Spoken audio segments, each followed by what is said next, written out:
हाँ जी, आप सब खुश हैं जी? कलाम सुनने के लिए तैयार हैं? यस। आइए आपके साथ राइट लेफ्ट जो भी बैठा है वेलकम करें उसे, गॉड ब्लेस यू कहें।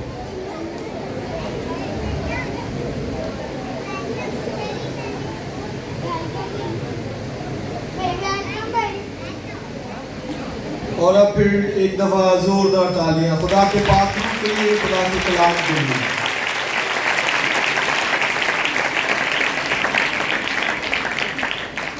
कल हम उकाड़े जेल में थे और 5-6 लोगों से हम मिले। एल्डर साहब थे और भाई जमील भी थे साथ और एक और चार हम गए थे। बड़ा अच्छा रहा और कोई 6 लोग हमने उनको कलाम सुनाया और वो बड़े खुश थे जो बातें हमने बताई। यकीनन हमारा ईमान है कि खुदा का कलाम रहेगा नहीं जाता और वो बरकत पाते हैं। उकाड़े में थे और फिर उन्होंने रिक्वेस्ट की कि जहाँ पे वो इबादत करते हैं उनके पास सिर्फ पुराना नामा है। बड़े लफ्ज़ों में वो कह रहे थे कि हमें पूरी बाइबल चाहिए। सो उन्होंने कहा अगर हमें 3 बाइबल्स मिल जाएं तो ये अच्छा होगा और 3 गीत की किताब भी, क्योंकि 6-7 हज़ार का ये खर्चा बनता है। तो आप में से अगर इस काम के लिए कोई मदद करना चाहता हो तो ज़रूर बात करेंगे। ठीक है जी। हम साल की किताब को सीख रहे हैं और लास्ट सरमन क्या था, किसी को याद हो? हाँ जी, हाँ जी, क्या है क्या था? बामौका बातें। यस, मुनासिब मौजू बातें। बामौका बातें कैसी हैं? जैसे जो पहली टोकरियों में सोने के सेब। तो इफ्सियों के खात में लिखा है कि कोई गंदी बात तुम्हारे मुंह से ना हो। हमें बड़ा कंट्रोल करने की ज़रूरत है। ये भी मैं एक्सेप्ट करता हूँ कि हो भी जाता है, ईमानदारों से भी हो जाता है, लेकिन फ़ौरन सॉरी किया है उसी टाइम। सॉरी लॉर्ड, उसी टाइम माफ़ी मांग लिया है और फिर कोशिश करनी है। इसीलिए जो रूल कुछ का जो फल है उसमें से एक फल ये भी है सेल्फ कंट्रोल, जब्त करना। तो ये हमने दीगर दूसरी चीज़ों के साथ ज़ुबान पे भी जब्त करना सीखना है। तो बामौका बातें कहनी, ऐसे जैसे चांदी की टोकरी लगी हो और नज़र आए कि बीच में सोने के सेब। कोई कहेगा यार ये बड़ी अच्छी बातें करते हैं। आमीन। चलिए आइए आज के हम प्रीचिंग की तरफ, सरमन की तरफ जाएं। निकालिए मेरे साथ अमसाल की किताब और उसका 27वां बाब और उसकी 23वीं आयत से पढ़ेंगे। अमसाल की किताब, book of proverb, 27 chapter and 23 verse से हम पढ़ेंगे। निकालिए जी, आज पढ़िए जी। चले जी। बाइबल में लिखा है, अपने रेवड़ों का हाल दरियाफ्त करने में दिल लगा और अपने गल्लों को अच्छी तरह से देख, क्योंकि दौलत सदा नहीं रहती और क्या ताजवरी पुश्त दर पुश्त कायम रहती है। सूखी घास जमा की जाती है, फिर सब्जा नमाया होता है और पहाड़ों पर से चारा काट कर फ्राहम किया जाता है। बर्रे तेरी पोशिश के लिए हैं और बकरियां तेरे मैदानों की कीमत है और बकरियों का दूध तेरी और तेरे खानदान की खुराक और तेरी लौंडियों की गुजरान के लिए काफ़ी है। आमीन। खुदा की बरकत उसके कलाम के पढ़े और सुने जाने पर हो। अमसाल की किताब हमने शुरू की है और मैंने लास्ट में बताया था कि बहुत से लोगों के लिए ये बड़ी अच्छी जो है वो किताब और तालीम रही है और उन्होंने बरकत पाई है। जितना अभी तक हमने सीखा है और बहुत से लोगों ने गवाहियाँ भी दी हैं कि इससे हमें बहुत कुछ सीखने को जो है वो मिला है। और लास्ट संडे जो प्रीचिंग थी, बामौका बातें, हमारे बुजुर्ग बैठे हैं, अंकल बरकत मुझे बता रहे थे कि वो पीछे कुर्सी पर नहीं बैठते, वो सामने आके कहते कि मैं सुनने के लिए आ जाता हूँ और कहते भाई साहब जितनी देर कलाम किया मेरा ऐसे ही गर्दन थी और ऐसे ही मुँह था। तो वो हर सरमन और घर में फिर पूरा हफ्ता वो उसको रिवाइज करते हैं। बच्चों को पूछते हैं जी क्या सीखा है, बताएं मुझे। बच्चे फिर उनके बताते हैं कि ये बात जो है। तो इस तरह से आप इन चीज़ों को लर्न कीजिए, सीखिए, गौर किया करें। हाँ, बाइबल में यही लिखा है कि गौर किया करें उन बातों पर जो सीखी है, जो सुनी है, उनको घर जाके पढ़ा करें। मैं अक्सर कहता हूँ जो हवाला प्रीच किया जाता है आप उसको घर जाके पढ़ा करें। अगर पढ़ नहीं सकते तो वैसे रिकॉल करें माइंड के अंदर, वैसे उसको ज़हन के अंदर लेके आए ताकि आपके ज़हन में वो बात पक्की बैठ जाए और मालूम हो कि हवाला किधर है। मुझे कई हवालों को पता नहीं होता, लेकिन मुझे ये पता कि ये हवाला बाइबल के इस कॉलम के अंदर आता है। मैं फिर उसको ढूंढता हूँ, पूरी किताब ढूंढता हूँ, पता है कि इस कॉलम के अंदर ये बात लिखी है तो वो आ जाती है। तो ये इस तरह से सीखना है बाइबल को। तो आज का बड़ा खूबसूरत हवाला है और ये मोटिवेशनल है। ये मुझे और आपको मोटिवेशन देता है, तहरीक देता है कि हमने कुछ करना है। और बुजुर्ग सुलेमान ने ये किताब जो लिखी विजडम से भरी हुई, वैसे तो मिसल या मकूला या कौल या कहावत ये सदियां लग जाती हैं कोई मिसल कहावत तैयार होने में, लेकिन जो खुदा ने अपने बंदे बुजुर्ग सुलेमान को चूंकि बहुत हिकमत दी थी तो उसने अपनी लाइफ के अंदर ये सारा कुछ लिखा। खुदा ने उसे बहुत हिकमत दी। खुदा ने कहा मांग, क्या मांगते? उसने कहा कि मुझे कुछ ना दे, सिर्फ मुझे हिकमत दे। आइए तालीम जाइए खुदा ने जो दी है। और आप देखिए इससे हिकमत मांगी और खुदा ने इतनी हिकमत बख्शी। मैंने बताया कि कोई भी कौल है, कोई भी मिसल है, कोई भी प्रोवर्ब है, उसको सदियां लग जाती हैं नतीजा उसका अक्स करने में।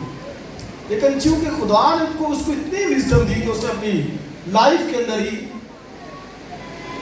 जो है वो सारा कुछ लिखा। हाँ, अगर हम कहते हैं कि वो गिर भी गया, गलती भी उससे हुई, लेकिन हिकमत थी तो बहाल भी हो गया। आमीन। तो हिकमत वाले बहाल हो जाते हैं, विजडम वाले बहाल हो जाते हैं। तो जो अहमक है वो बढ़ता जाता है, जो विजडम जिनके पास हिकमत है वो फिर बहाल हो जाते हैं। तो आज का जो क्या सरमन है, अपने रेवड़ों का हाल दरियाफ्त करने में क्या लगा? दिल लगा। और अपने गलों को अच्छी तरह देख। अपने रेवड़ों का हाल दरियाफ्त करने में क्या लगा? बोलिए, दिल लगा। रेवड़ किसे कहते हैं? जो चरवाहे हैं ना, जो बाज देखे हैं, जो पुराने लोग हैं उन्होंने रेवड़ देखे हैं। हाँ जी, मैंने भी देखे हैं। हमारे घर में साथ दादाजी होते थे, उन्होंने रखी होती थी काफ़ी बकरियां, तो उसको रेवड़ ही कहते हैं। तो बुजुर्ग सुलेमान क्या कहते हैं कि अपने रेवड़ों का हाल दरियाफ्त करने में क्या लगा? दिल लगा। तो आप देखिए, जो भी काम है वो अगर बरकत चाहते हैं तो वो दिल से हो तो है। तो उसने कहा रेवड़ों का हाथ दरियाफ्त करने में क्या लगा जी? दिल लगा। बेदिली से नहीं, ऐसे दिल हो ना, काम करने को दिल चाहे ना, तो वो फिर आप देखिए बरकत भी उतनी ही मिलनी है। कोई भी काम है, आप कोई भी काम करते, चले इसने तो रेवड़ों का कहा है, आप शायद कोई भी काम कर रहे हैं, आप शायद कोई मिस्त्री हैं, कोई अगर कोई ड्राइविंग कर रहा है, अगर कोई अपना बिजनेस कर रहा है, या अगर कोई भी जॉब क्यों नहीं, बहनें हैं कोई टीचिंग कर रही हैं, कोई और कोई जॉब है, जो भी है, तो आप देखें कि अगर उसमें दिल ना लगा हो तो फिर क्या होगा? रिजल्ट को फिर 100% नहीं आएगा ना। कितना आएगा रिजल्ट? कोई 30% हो जाएगा, या 40 या 50%। रिजल्ट पूरा नहीं मिलेगा। लेकिन अगर आपने दिल लगा लिया तो 100% रिजल्ट मिलेगा, 100%। ऐसे ही है ना भाई को, ऐसे ही है ना। दिल लगा के करेंगे तो रिजल्ट कितना? 100%।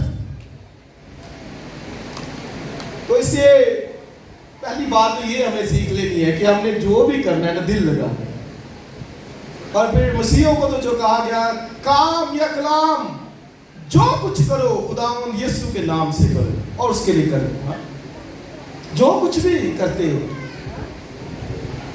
तो इसलिए उसने कहा कि अपने रेवड़ों का हाल दरियाफ्त करने में दिल लगा। तो आज एक तो मैंने जॉब के हवाले से बता दिया, आपका काम काज बिजनेस इसके हवाले से बता दिया। और दूसरी जो बात जिस पे मैं बात करना चाहता हूं, हमारा रेवड़ वो बेड़े तो नहीं है, लेकिन हमारा रेवड़ हमारा खानदान है, बच्चे हैं, घराना है, औलाद है। अब ये रेवड़ हमारे स्कूल है, ये भी एक रेवड़ है ना। ऐसे छोटे छोटे जो रेवड़ बच्चे घरों में ऐसे कभी उधर ना, कितना अच्छा लगता है। और कई तंग आ जाते बच्चों से, जी वो जी बच्चे बैठते नहीं। मैं कह इन्होंने नहीं बैठना, ये तो बच्चे ऐसे ही करेंगे। लेकिन हमने सिखाना जरूर है, गाइड उनको करना है, सिखाना है। दिल लगा अपने रेवड़ों का हाल दरियाफ्त करने में। कैसे हाल में है, क्या हाल चाल है उनका, किस तरह चल रहे हैं। तो एक तो खानदान के हवाले से मैंने बताया, जॉब के हवाले से। अब एक और बात मिनिस्ट्री के हवाले से भी है, खिदमत के हवाले से भी है, कि जो खिदमत कर रहे हैं या करना चाहते हैं, अब वो भी उनके स्फूर्त, हमें हमारे स्फूर्त ये गल्ला है, हमारा ये रेवड़ बैठा हुआ है। जो खादम है, एल्डर साहब है, पास्टर है, वो पीछे जो खादम बैठे हैं, खिदमत करना चाहते हैं, यूथ के हैं, नौजवान, संडे स्कूल की बहनें हैं, भाई हैं, भाई ये रेवड़ है। संडे स्कूल में है तो आपको वो रेवड़ दिया गया है, वो बच्चे ऐसे छोटे छोटे वो आपके गला स्फूर्त किया गया है। यूथ में है तो ये यूथ के बच्चे आपके गला है, आपको स्फूर्त किया गया है। चर्च पास्टर है तो मेरे स्फूर्त ये गला है, पादी साहब के स्फूर्त ये है। तो अब तरक्की कैसे होगी? हाल दरियाफ्त करने में। कि अगर नहीं करेंगे हाल दरियाफ्त तो फिर वो गला फले बढ़ेगा नहीं, बरकत नहीं आएगी। तो एक तो वैसे उनके साथ विजिट्स के जरिए से, रफाकत के जरिए से, तो ये खुदा का शुक्र है हमारी टीम जो है वो हर रोज जाती है विजिट पे, हर रोज निकलती है। मैं कम निकलता हूँ, मेरे को और काम होते हैं।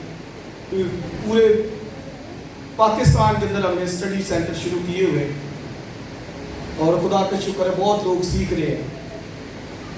अभी हम शेखुपुरी में थे और वहाँ के पास्टर थे, कुछ उनको टीच कर रहे थे, और यकीन जानिए जो कुछ हमने सिखाया उनको वो अप्रिशिएट कर रहे थे। पास्टर कह रहे थे कि ये चीज़ें हमने नहीं सीखी और उनके लिए बड़ी फ़ायदेमंद थी। तो ये थोड़ी सी ज़्यादा मसरूफ़, तो भी अगर जहाँ पे मैंने जाना है तो मैं कमिट करता हूँ, जाता हूँ। महीना भर भी किसी के घर में जाना है तो जाना है मैंने।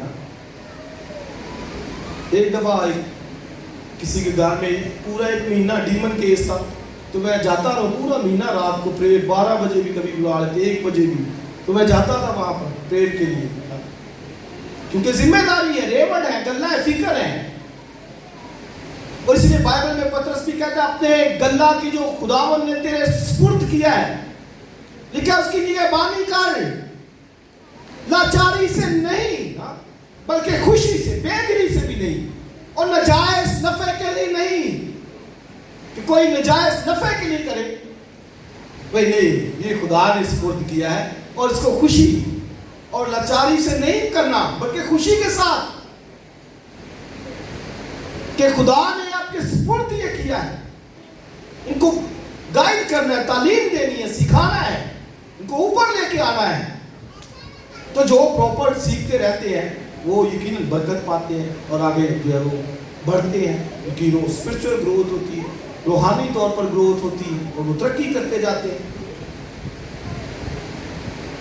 तो अपने देवड़ों का हाल दरियाफ्त करने में क्या लगा, बोलिए, दिल लगा।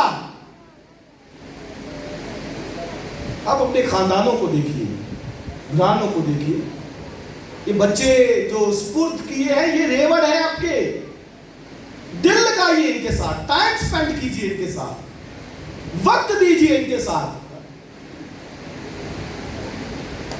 आउटिंग के लिए कहीं जा रहे हैं तो जाइए लेके, कहीं डिनर के लिए बाहर जा रहे हैं, टाइम वक्त दीजिए। अपने रेवड़ों का हाल दरियाफ्त करने में बोलिए क्या लगा, दिल लगा।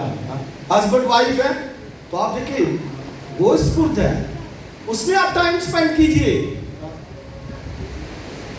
एक दूसरे की केयर कीजिए, फिक्र कीजिए, मोहब्बत की रूह से। बाइबल में लिखा है एक दूसरे के ताबे रहे।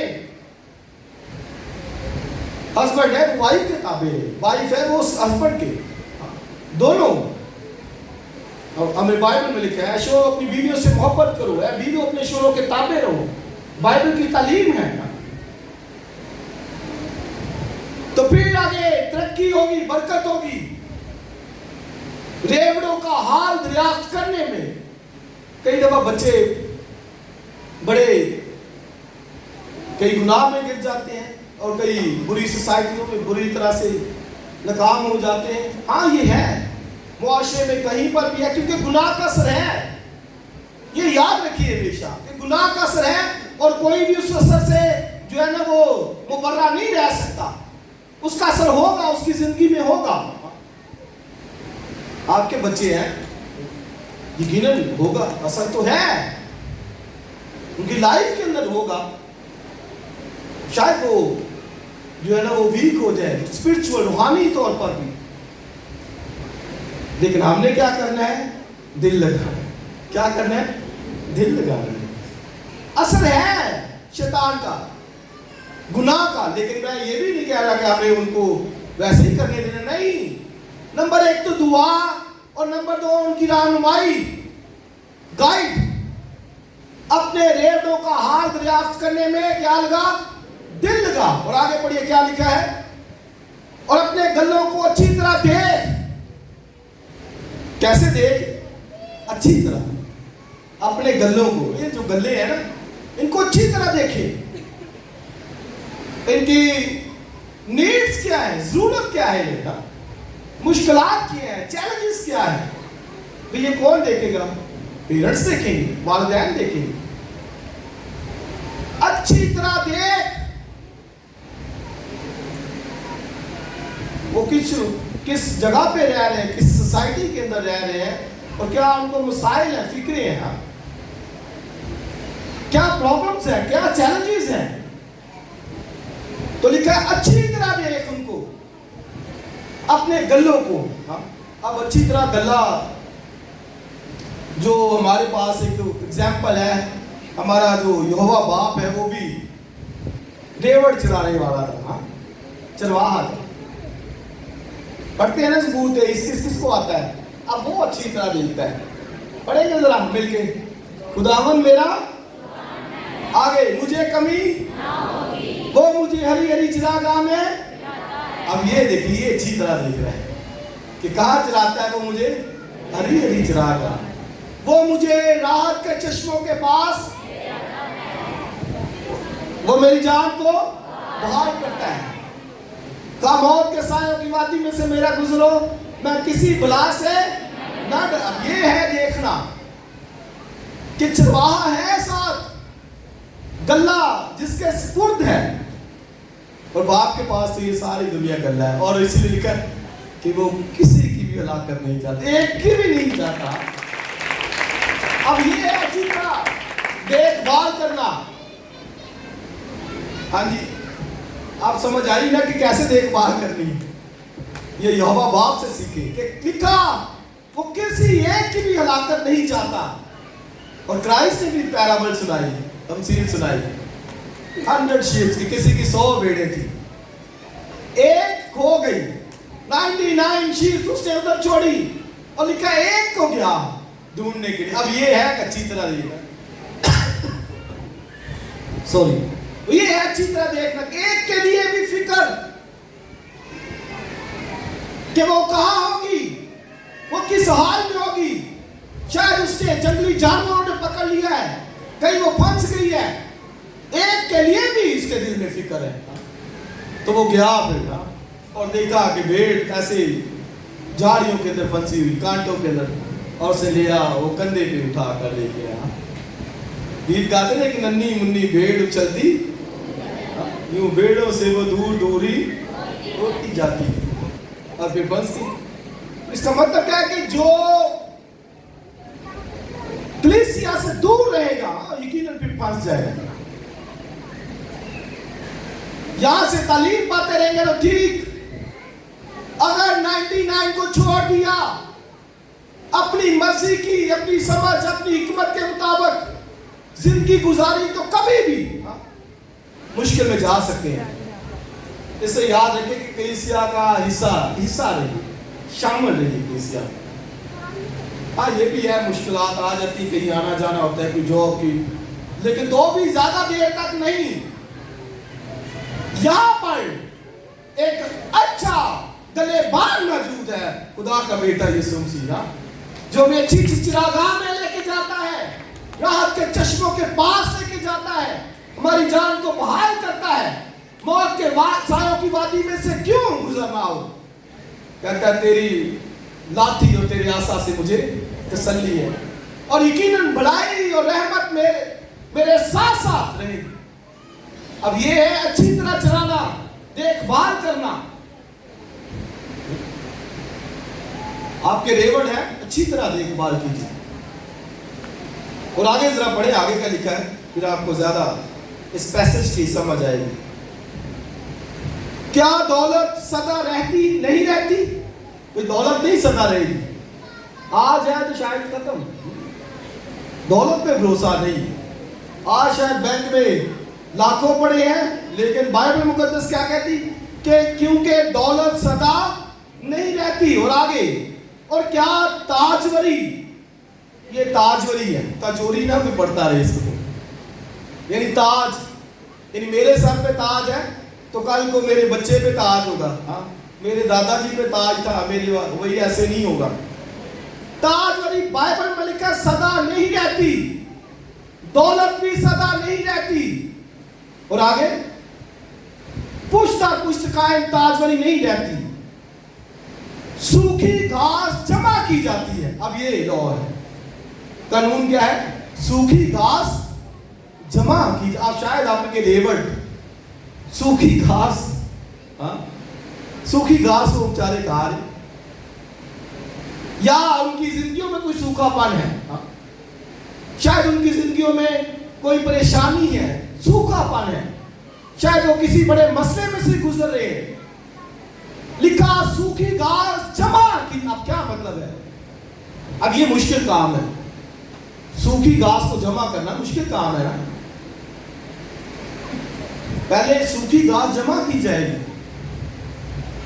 तो मतलब क्या है? सूखी घास से क्या मुराद है कि भाई बच्चे या रेवड़ के अंदर कोई मुश्किलात है, और जो भेड़े पालते हैं रेवड़, उनको मालूम है वो किस तरह देखभाल करते हैं। वो सर पे तेल लगाते, क्यों लगाते हैं तेल? जैसे कहना है उसने मेरे सर पर तेल मला है, क्यों? क्योंकि तेल ना मले तो वो मक्खियां फिर आके भेड़ों को तंग करती रहती हैं, तो तेल लगा देते थे, फिर मक्खियां जो है वो उनको तंग नहीं करती, वैसे उनके नोज के अंदर घुस जाती हैं और फिर वो बड़ा मुश्किल उनके लिए होता है।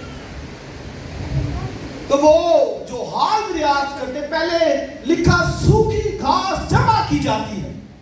अब ये मुश्किल काम है, कि घास सूखी जमा की जाती है, आगे लिखा है फिर सब्जा नुमाया होता है।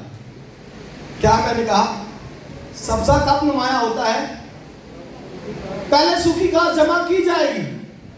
हम क्या करते हैं? हम तो करते हैं कि सब्जा ही हो, हाँ, खुशी हो, बरकत हो, हरियाली हो। बच्चे ने अगर नंबर कम ले लिए हैं तो बस में क्यों नंबर काट लेते हैं? और भाई ये नहीं, उसकी कैपेबिलिटी पे है, डिपेंड करता है, जितना भी उसको कर सके उसने किया है। कहते हैं जी सब्जा पहले नुमाया हो, पहले रिजल्ट 100% मांगते हैं। भाई बेशक देना चाहिए, मेहनत करनी चाहिए, बच्चे करें मेहनत, पढ़ेंगे तो यकीनन बरकत पाएंगे। बाइबल में लिखा है मेहनती का हाथ उसे दौलतमंद बनाता है, लेकिन लिखा जो ढीले हाथ से काम करता है कंगाल हो जाता है। मेहनत स्ट्रगल से हर बरकत मिल सकती है, 100% भी मिल सकता है। श्री खुदावन ने भी कहा क्या हमें मिलेगा? शागिर्दों ने उसने कहा इस दुनिया में 100%, आगे लिखा लेकिन दुख के साथ। क्या मतलब है? सफरिंग के साथ मेहनत करनी पड़ेगी, काम करना पड़ेगा, जागना पड़ेगा, भूखा रहना पड़ेगा, मेहनत स्ट्रगल के साथ। तो आज अगर कोई 100% रिजल्ट भी लेना चाहता है, बच्चों में जो स्टडी करते हैं तो भाई ले सकते हैं। टाइम दीजिए, वक्त दीजिए, मेहनत कीजिए, स्ट्रगल कीजिए, 100% भी आ सकता है रिजल्ट। तो सब्जा कब नुमाया होगा? सबसे से पहले सूखी घास जमा करनी है, फिर जाके सब्जा नुमाया होता है। और ये मेहनत का काम। कोई यार पहले सारी घास सूखी जमा की जाएगी, कैसे करें जमा है, बड़ा मुश्किल लगता है, धूप है, सख्त धूप है, तो भाई सब्जा भी फिर नहीं आए। ऊपर से सूखी घास जमा की जाएगी पहले, तो रिजल्ट उसका फिर सब्जा नुमाया होता है। और आगे क्या लिखा है?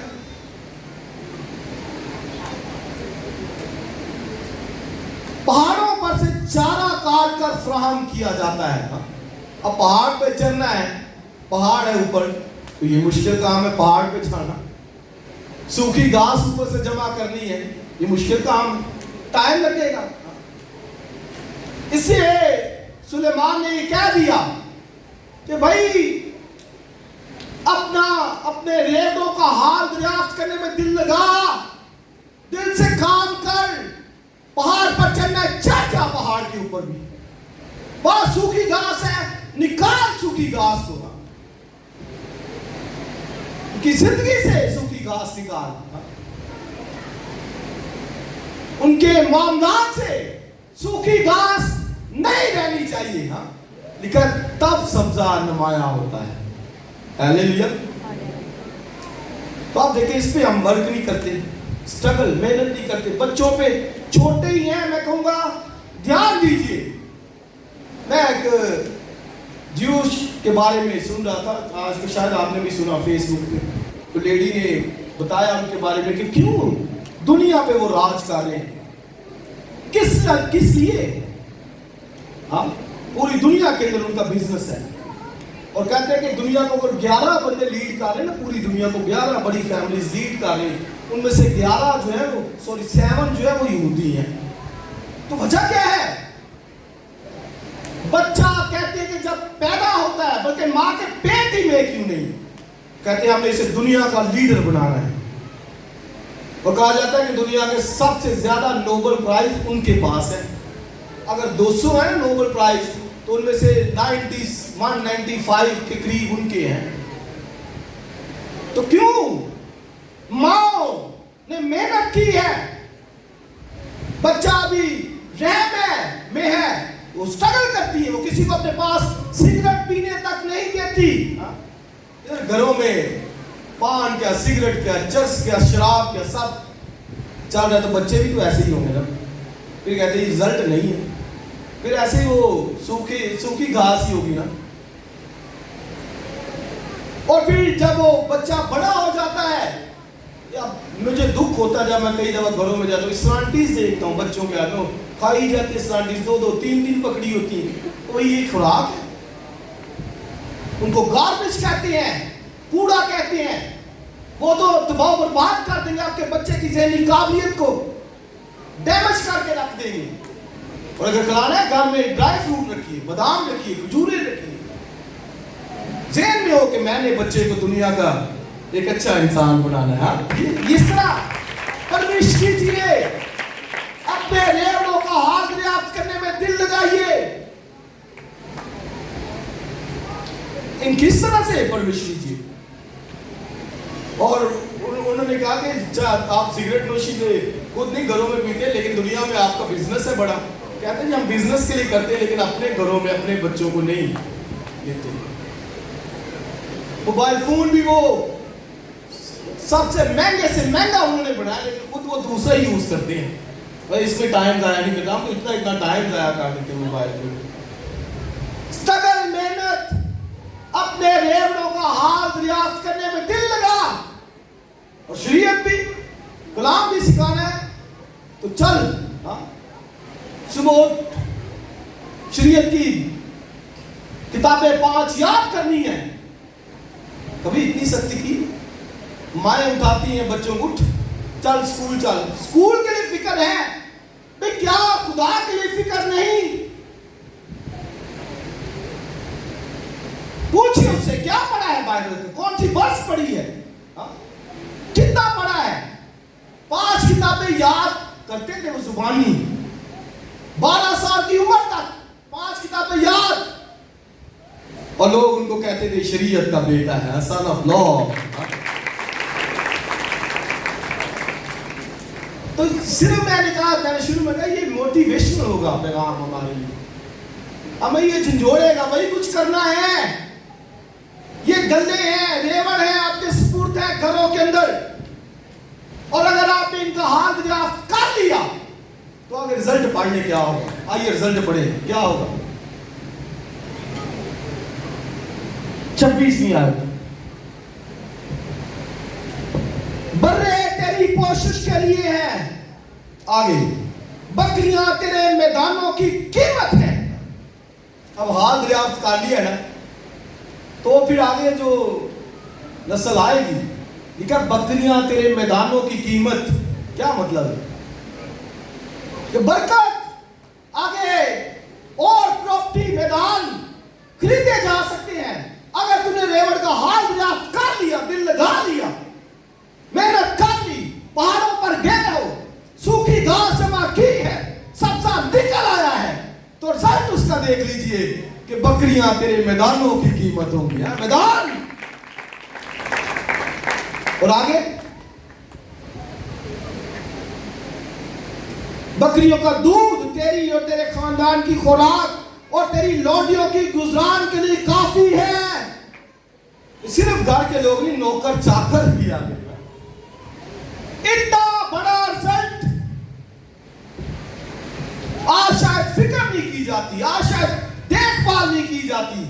गलियों में फिर रहे हैं तो नो प्रॉब्लम, और बच्चे इतना टाइम गलियों के अंदर खड़े रहते हैं मोड़ों के ऊपर। वो कई दफा देखते मुझे दुख होता है, यार क्यों ये वक्त टाइम जाया करते, घर में कोई काम क्यों नहीं करते, पढ़ते क्यों नहीं, दुआ ही कर ले। ऐसे गलियों के अंदर इधर ढेरों के ढेर खड़े रहते हैं, और अभी सिगरेट, पान, शराब, ये सारा कुछ कर लेना। तो क्या मिलेगा इससे? जिन्होंने किया क्या उन्होंने हासिल कर लिया, तबाह बर्बादी हुई ना। और क्या मिलेगा? क्यों जिंदगी खराब करते हो? जिंदगी खुदा ने दी है हमें, ना हमारी सांसों का मालिक हमारा खुदा है। हालेलुया। इसलिए इन चीजों से बचना है। हम खुदा के लोग हैं, खुदा के बेटे बेटियां हैं, और उसके नाम का झंडा हमने ऊपर करना है। हालेलुया। इसलिए हाथ दरियाफ्त करना है, आज से सीख ले ले बात। अपने रेवड़ों का हाथ दरियाफ्त करने में दिल लगाइए दिल। बेशक आप कहेंगे बड़ा काम है जी, ड्यूटी पे जाना है जी, जॉब है जी, इतना टाइम लग जाता। हाँ, फिर भी कुछ वक्त निकालिए हाथ दरियाफ्त करने में, मसाइल पूछिए उनके, हाथ दरियाफ्त कीजिए। बरकत ऐसे नहीं मिलती। याकूब के बारे में मैं पढ़ रहा था तो बाइबल में वो क्या उसने हाथ दरियाफ्त किया, वाह खुदा के बंदे की बात, कोई उस लेवल तक नहीं पहुंच सका। एक बड़ा गल्ला उसके सुपुर्द था और उसने जो हाथ दरियाफ्त किया ना भेड़ों का, आइए जरा घर पढ़ लें। हाँ, पैदाइश की किताब निकालिए।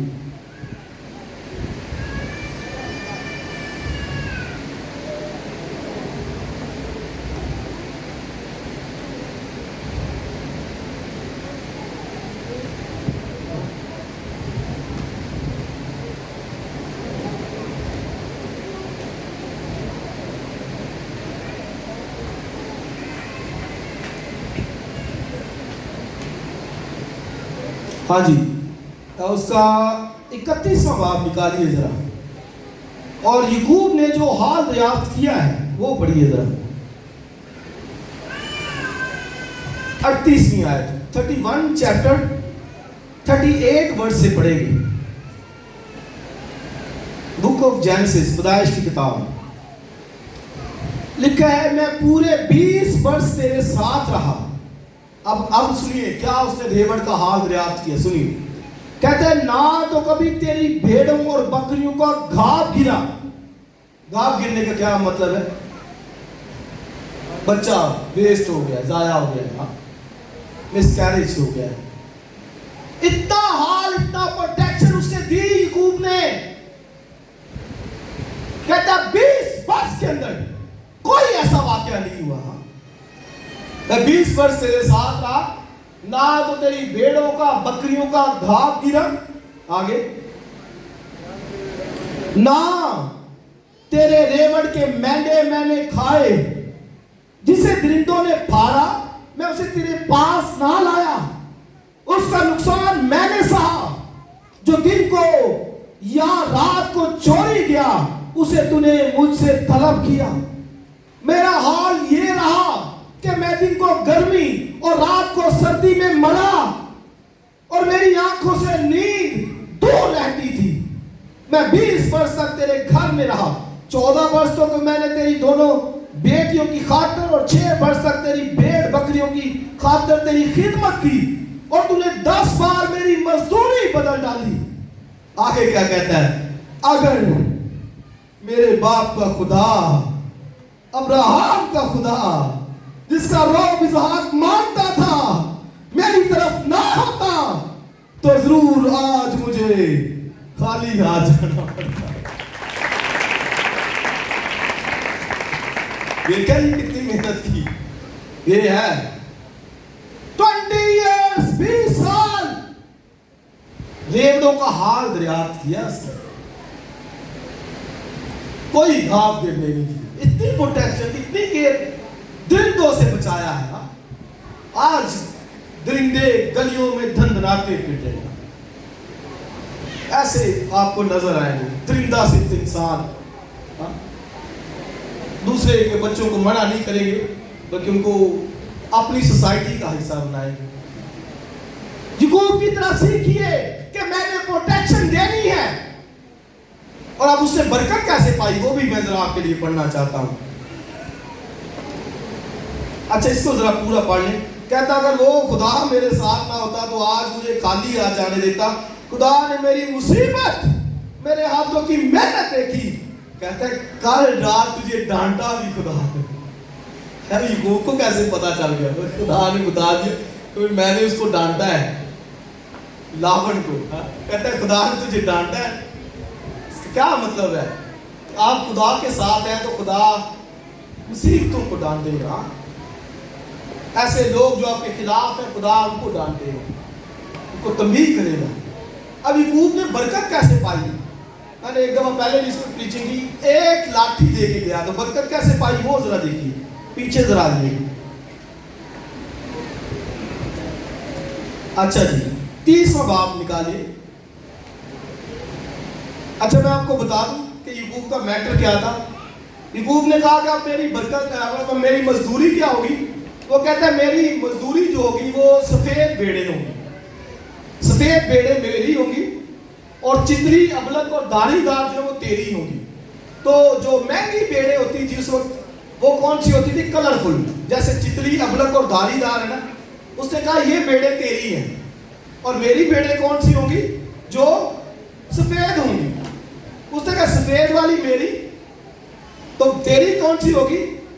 कलर वाली, रंगदार, चितली, अबलक, धारीदार। तो अब उसके पास सफेद भेड़ें, अब उसने ट्रेजेडी क्या अपनाई वो पढ़िए जरा।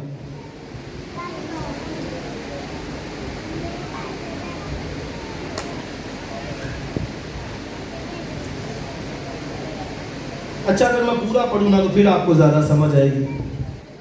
अच्छा, उसकी आयत नंबर 31 में, 31वीं देख ले, 30वें बाब की 31 वर्ष से। उसने कहा तुझे मैं क्या दूं? ये मतलब लाबन कहता है कि क्या तुझे दूं? याकूब ने कहा तू मुझे कुछ ना देना, पर अगर तू मेरे लिए एक काम कर दे, मैं तेरी भेड़ बकरियों को फिर चराऊंगा, उनकी निगहबानी करूंगा। मैं आज तेरी सब भेड़ बकरियों में चक्कर लगाऊंगा और जितनी भेड़ें चितली, अबलक, काली और जितनी भेड़ें अबलक और चितली हों उन सबको ला के एक तरफ कर दूंगा। इन्हीं को मैं अपनी उजरत ठहराता हूँ और आइंदा जब कभी तेरी उजरत का हिसाब तेरे सामने हो तो मेरी सदाकत आप मेरी तरफ से इस तरह बोल उठेगी कि जो बकरियां चितली, अबलक नहीं और जो भेड़ें काली नहीं, अगर वो मेरे पास हो तो चुराई हुई समझी जाए। उसने कहा कि अगर मेरे पास कलर वाली निकल आए तो वो समझना कि मैंने चोरी की है, लिहाजा मेरी भेड़ें सफेद होंगी। 34 में लाबन ने कहा मैं राजी हूं, जो तू कहे वही सही। उसने उसी रोज धारीदार अबलक बकरों को और सब चितली और अबलक बकरियों को जिनमें कुछ सफेदी थी और तमाम काली भेड़ों को अलग करके उनको अपने बेटों के हवाले किया। ठीक है जी। उसने कहा चले ये फिर मेरी। उसने सारी भेड़ें जो रंगदार थी, कलर वाली, चितली, अबलक, धारीदार, उसने कहा चलो बच्चों ले जाओ, ये हमारी है। 37 में और याकूब ने सफेदा और बादाम और चनार की हरी हरी छड़ियां ली और उनको छील छील कर इस तरह गंडीदार बना लिया कि उन छड़ियों की सफेदी दिखाई देने लगी। और उसने वो गंडीदार छड़ियां भेड़ बकरियों के सामने हौजों और नालियों में जहां वो पानी पीने आती थी खड़ी कर दी। और जब वो पानी पीने आई सो गाबन हुई और उन छड़ियों के आगे गाबन होने की वजह से उन्होंने धारीदार चितले और अबलक बच्चे दिए। गाबन मतलब कंसीव, ठीक है, उन भेड़ों ने कंसीव किया, यानी वो हामिला हुई। 40 में आए और याकूब ने भेड़ बकरियों को उन बच्चों को लाग किया और लाबन की भेड़ बकरियों के मुंह धारीदार और काले बच्चों की तरफ फेर दिए और उसने अपने रेवड़ों को जुदा किया और आगे सा पड़े और लाबन की भेड़ बकरियों में मिलने ना दिया। ये है ट्रेजेडी, ये है केयरिंग। पहले तो उसने ये एक बड़ा असूल अपनाया और मैं अक्सर कहता हूं कि दुनिया का पहला साइंसदान वो याकूब था। उसने ये किया, वहां पर धारीदार और सफेदे लाल ये छड़ियां उससे सामने खड़ी कर दिया। भेड़ें जब पानी पीने आती तो सामने लाइट लक्स होकर उनकी आंखों में पड़ती, तो जिसका रिजल्ट क्या निकला कि बच्चे कलरफुल हो देना शुरू। सफेद भेड़ों से बच्चे उसने कलरफुल लिए,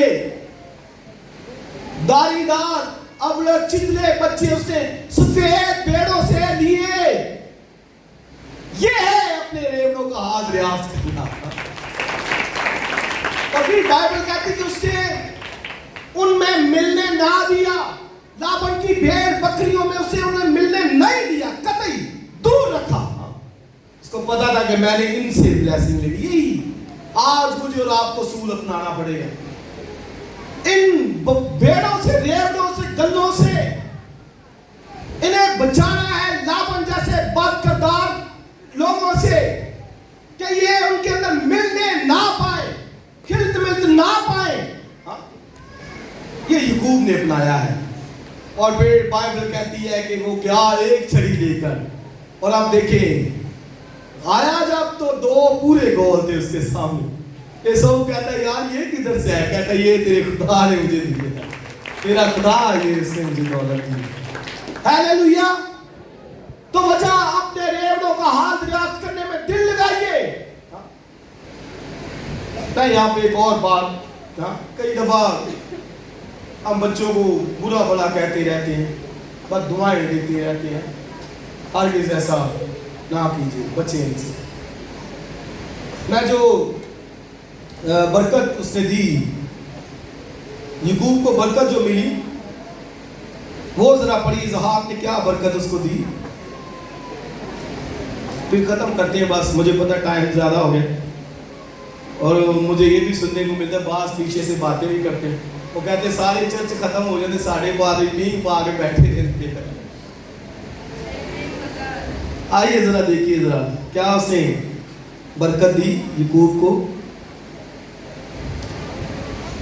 जो इसहाक ने दी वो पढ़ना सिर्फ, फिर खत्म करते हैं। Hallelujah, praise God.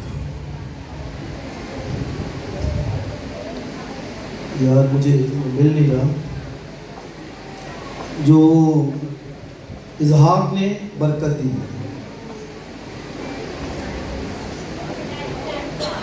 हाँ जी 28वें बाब के अंदर, हाँ जी बिल्कुल 27वां बाब निकालिए, उसकी 25वीं आयत, 27वां बाब 25वीं आयत। तब उसने कहा खाना मेरे आगे ले आ, और मैं अपने बेटे के शिकार का गोश्त खाऊंगा, ताकि दिल से तुझे दुआ दूं। सो वो उसे उसके नज़दीक ले आया और उसने खाया, और वो उसके लिए मैं लाया और उसने पी। फिर उसके बाप इसहाक ने उससे कहा, अरे मेरे बेटे, अब पास आकर मुझे चूम। उसने पास जाकर उसे चूमा, तब उसने उसके लिबास की खुशबू पाई और उसे दुआ देकर कहा, देखो मेरे बेटे की महक उस खेत के महक की मानद है जिसे खुदावन ने बरकत दी हो। खुदा आसमान की ओस और जमीन की फल भी और बहुत सा नाज और मैं तुझे बख्शे। कौमें तेरी खिदमत करें, कबीले तेरे सामने झुके। तू अपने भाइयों का सरदार हो और तेरी माँ के बेटे तेरे आगे झुके। जो तुझ पर लानत करे वो खुद लानती हो, और जो तुझे दुआ दे वो बरकत है। ये इसहाक ने बरकत यकूब के हाथ में दी, इसलिए अपने रेवड़ों गलों को बरकत दीजिए ना, लानत ना दीजिए, बुरा भला ना कहिए, बरकत दीजिए ना। क्यों? क्योंकि हमारे अल्फाज खुदा के हुजूर में वो बरकत पाते हैं, और वही बरकत ट्रांसफर होती है बच्चों के अंदर। अपने रेवड़ों का हाल दरियाफ्त करने में क्या लगा? बोलिए, दिल लगा। अपने गलों को खूब देखभाल कर, हाँ, और आगे बकरों की पोशिश तेरे लिए है, और फिर जो है वो मैदानों की कीमत है, बरकत है, प्रोस्पेरिटी है। सिर्फ दिल लगाइए इनके, हाँ, देखभाल कीजिए, फिक्र कीजिए इनकी, अच्छी तरह इनकी परवरिश कीजिए। खुदा तुम्हें बरकत दे। God bless you.